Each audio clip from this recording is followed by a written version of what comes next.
Eva, bagaimana kabarnya hari ini? Alhamdulillah baik, Bu ya. Oh ya, Bu Eva, hari ini kita akan melakukan percakapan praobservasi. Jadi sebelum kegiatan supervisi pembelajaran di kelas, saya ingin menjelaskan terlebih dahulu kenapa perlu dilakukan supervisi. Tujuan dilakukannya supervisi adalah untuk mengetahui dan mengevaluasi jalannya proses pembelajaran yang Ibu lakukan di kelas. Dan kenapa kita melakukan percakapan praobservasi? Ini bertujuan sebagai persiapan awal sebelum nanti Ibu melakukan proses pembelajaran dan agar nantinya Ibu lebih siap dan percaya diri sehingga dapat melaksanakan pembelajaran yang terbaik untuk murid. Ada beberapa pertanyaan yang ingin saya tanyakan, Bu. Yang pertama, tujuan pembelajaran yang ingin dicapai. Yang kedua, area pengembangan yang seperti apa yang Ibu observasi. Terus yang ketiga, untuk rancangan pembelajarannya seperti apa, strategi dan model pembelajarannya apa. Terus untuk pembelajaran media pembelajarannya juga seperti apa, Bu. Terus kira-kira kapan Ibu akan melakukan kegiatan pembelajaran tersebut. Nah, jadi seperti itu, Bu ya. Jadi tujuan pembelajaran yang ingin Bu Eva capai itu apa?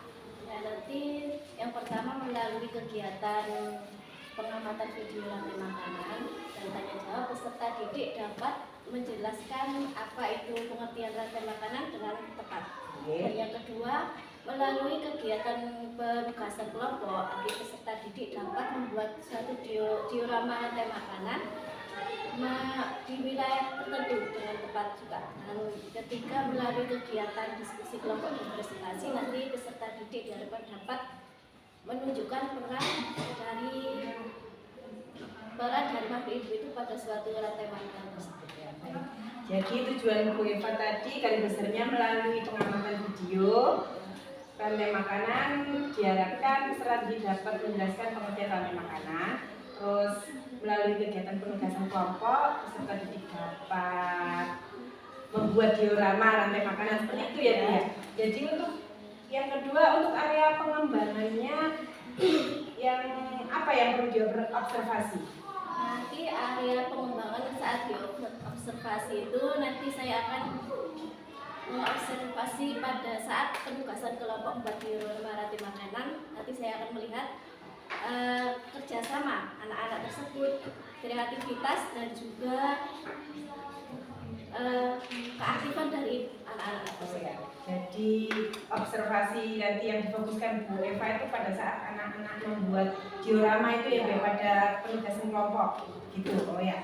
Terus rancangan pembelajaran seperti apa dan strategi dan model pembelajaran apa yang akan Ibu gunakan? Nanti strategi yang saya gunakan yaitu dengan menggunakan pembelajaran diferensiasi. Saya akan melakukan pembagian kelompok berdasarkan minat, gaya belajar, dan juga kesiapan belajar murid tersebut.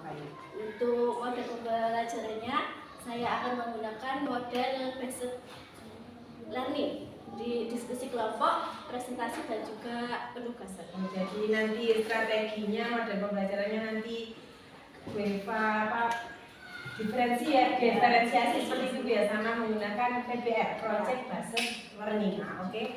Terus media apa yang Bu Eva akan pakai untuk kegiatan pembelajaran? Untuk medianya nanti saya menggunakan video pembelajaran tentang rantai makanan, terus gambar-gambar tentang komponen dari rantai makanan itu, lalu buku paket guru ataupun siswa, dan juga Chromebook dan juga LKPD. Jadi Bu Eva nanti maksudnya juga memakai Chromebook, jadi mengintegrasikan IT dalam pembelajaran. Terus kira-kira kapan Bu Eva akan melakukan kegiatan pembelajaran tersebut? Saya akan melakukan pembelajaran itu pada hari Rabu. Oke.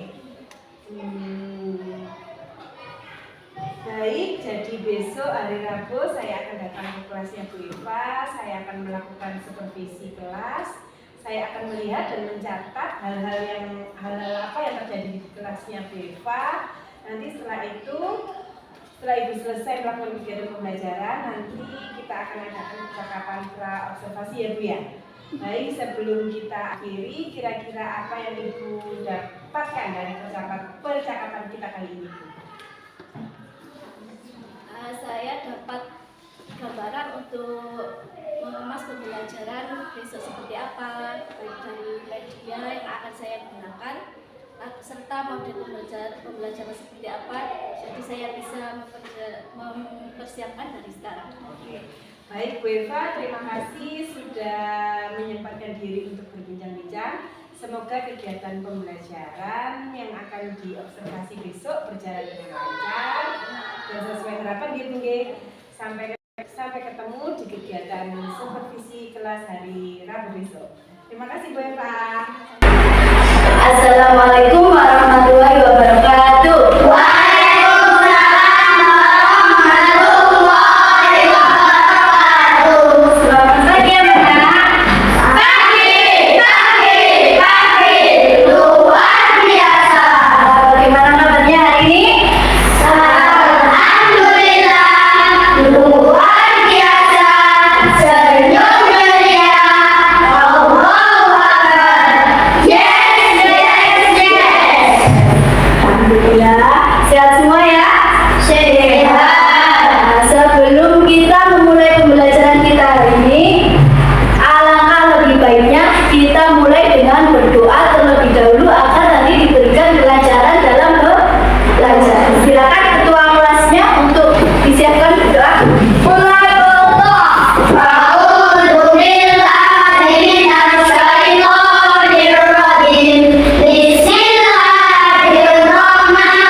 sebelum kita melakukan pembelajaran hari ini, Bu Eva mau tanya dulu.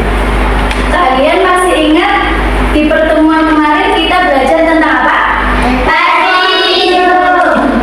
Apa? Ekosistem. Ekosistem. Ada ekosistem apa kemarin? Ekosistem alami dan buatan. Apa itu ekosistem alami? Ekosistem alami. Contohnya apa? Sungai, hutan, pantai, laut, gunung. Kalau ekosistem buatan, ekosistem yang dibuat oleh manusia. Contohnya apa? Sawah, kebun, kolam ikan. Nah, seperti yang kalian lihat di sekitar sekolah kalian, karena ini kita berada di pedesaan, tentu saja di sekitarnya ada sawah. Kalian tahu binatang atau makhluk hidup apa saja yang berada di sawah? Tahu. Yang ada di sawah apa? Tikus, belalang, ular, tumbuhannya apa? Padi, kangkung, jagung,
bertemu dan kaitan mereka dan penanganannya sangat baik.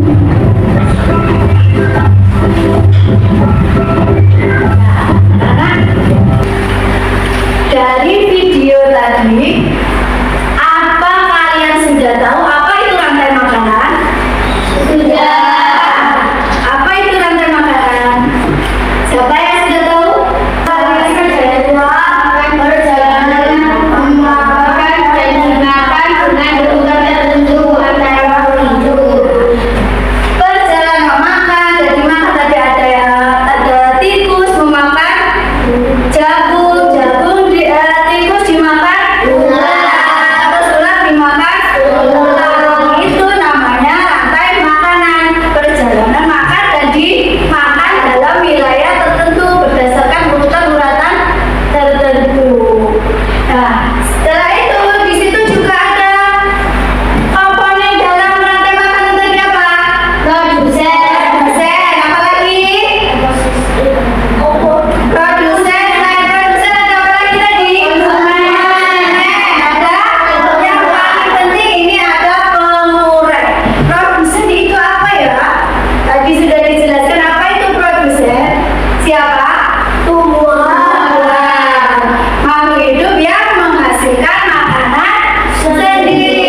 memakan produsen. Yang kedua, di sini ada burung bangau. Burung bangau ini menjadi konsumen kejahatan ya. Dia menjadi konsumen yang kedua karena telah memakan konsumen satu, yaitu ikan. Dan ketiga atau yang terakhir adalah buaya. Dan dia akan diurai oleh jamur. Dan jamur akan diserap oleh tanah dan dikembangkan oleh produsen kembali lagi. Oke, terima kasih kelompok 1. Anak-anak, dari penjelasan kelompok 1 tadi, mana yang termasuk produsen? Rumput. Yang konsumen 1 tadi apa? Dan yang konsumen 2? Wow. Yang konsumen 3? Buaya. Buaya kalau sudah mati akan diuraikan oleh jamur dan diserap kembali oleh produsen. Terima kasih kelompok 1, tepuk tangan untuk kelompok 1. Yang juga yang mau presentasi lagi? Dua, silakan. Ini ekosistem sawah. Di sini ada produsen. Produsennya adalah padi. Produsen dimakan oleh konsumen 1. Konsumen 1 adalah belalang. Konsumen 2. Konsumen 2 ialah katak yang memakan konsumen 1, yaitu belalang. Konsumen 3 adalah ular yang memakan konsumen 2, yaitu katak. Konsumen terakhir yaitu konsumen 4 adalah elang. Elang memakan konsumen 3. Elang diuraikan menjadi saat elang mati akan diuraikan menjadi jamur. Jamur akan disemat tumbuh begini. Jamur akan diserap oleh produsen yaitu jamur. Nah, dari penjelasan dari kelompok 2 tadi, anak-anak bisa menyebutkan mana tadi yang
menjelaskan proses pembelajaran yang telah dilakukan dengan tujuan untuk mengevaluasi sejauh mana proses pembelajaran yang sudah Ibu lakukan. Bagaimana perasaannya Bu Eva terkait dengan jalannya proses observasi kelas yang telah Bu Eva lakukan tadi? Alhamdulillah berjalan dengan baik. Ya meskipun pada awalnya merasa tegang gitu. Kenapa merasa tegang Bu Eva? Mungkin karena perasaan Karena biasanya kan pembelajaran biasa kita sekarang melakukan itu dan awasi seperti itu ya Bu ya. Bisa diceritakan Bu, ada pengembangan apa yang diobservasi dan bagaimana jalannya proses pembelajaran yang telah Ibu lakukan, baik dari langkah-langkah serta strategi apa yang dipakai Bu? saya menggunakan saya ini menggunakan pada pembelajaran mata pelajaran IPAS. Nah, harian pengembangan yang saya lakukan itu pada bidang pengetahuan dan keterampilan murid dalam membuat video rapat tersebut. Dari segi strateginya, pendekatannya saya menggunakan pembelajaran diferensiasi dan model pembelajarannya PJBM. Jadi area pengembangannya Bu Eva itu berdasarkan dengan keterampilan yang pada saat anak-anak membuat diorama makanan. Terus bagaimana menurut Ibu untuk pengembangan tadi kira-kira sudah berhasil dilakukan apa belum? Alhamdulillah berjalan dengan baik, tapi masih ada beberapa kekurangan yang terlihat. Menurut Ibu apa kekurangan atau mungkin kendala-kendala yang Bu Eva hadapi saat melakukan kegiatan pembelajaran tadi? Kekurangannya masih ada beberapa siswa yang kurang aktif saat tugas kelompok. Jadi Bu Eva apa merasa masih ada beberapa siswa yang kurang aktif gitu ya dalam kegiatan pembelajaran? Kira-kira apa yang menyebabkan mereka kurang aktif dalam kegiatan pembelajaran yang dilakukan? Mungkin karena pembagian kelompok yang kurang besar, sehingga yang lainnya banyak yang kembali pada temannya tersebut dalam kelompok tersebut. Seperti itu. Kira-kira rencana kedepannya yang ingin Ibu lakukan untuk memperbaiki hal tersebut seperti apa? Mungkin saya bisa membantu mereka dengan menyesuaikan gaya belajar mereka, dengan baik visual audio atau dari kinestetik mereka. Jadi kedepannya Ibu Eva akan memetakan dulu gaya belajar peserta biasanya itu ya Bu. Terus kira-kira kapan akan dilakukan rencana tersebut? Saya akan melaksanakan rencana tersebut pada pertemuan yang akan datang. Oke, baik Bu, itu saja pertanyaan dari saya untuk percakapan pasca observasi. Terima kasih ya Bu Eva atas jawabannya. Semoga segera terrealisasi ya Bu untuk perbaikan pembelajaran berikutnya. Mengenai apa yang Ibu sampaikan tadi akan menjadi kegiatan pembelajaran lebih baik lagi ke depannya. Terima kasih Bu Eva.